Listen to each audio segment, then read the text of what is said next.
జమ్మూ కాశ్మీర్లో గత కొన్ని రోజులుగా భారీ వర్షాలు కురుస్తున్నాయి. ఇవాళ కూడా ఉత్తర కశ్మీర్లోని కుప్వారా జిల్లాలో కుంభవృష్టి కురిసింది. దాంతో లోతట్టు ప్రాంతాల్లో భారీగా వరదలు పోటెత్తాయి. చోగల్ గ్రామం పూర్తిగా వరద గుప్పెట్లో చిక్కుకుపోయింది. ఆ గ్రామంలోని వీధుల్లో భారీగా వరద నీరు నిలిచిపోయింది.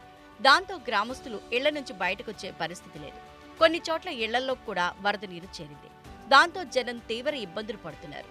ఈ నేపథ్యంలో రంగంలోకి దిగిన స్థానిక అధికార యంత్రాంగం సహాయక చర్యలు చేపట్టింది.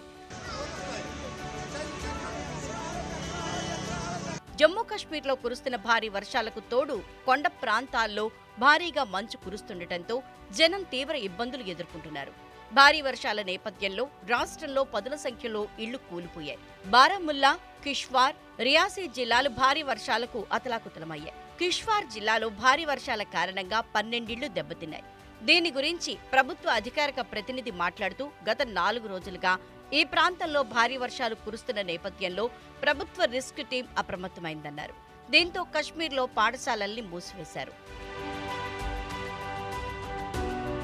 కశ్మీర్లో జరగాల్సిన ప్రభుత్వ జూనియర్ అసిస్టెంట్ పరీక్ష వాయిదా పడింది. జమ్మూ శ్రీనగర్ హైవేలోని శిథిలాలు తొలగించే వరకు ఈ రహదారిపై ప్రయాణాలు సాగించవద్దని అధికారులు ప్రయాణికులకు సూచించారు.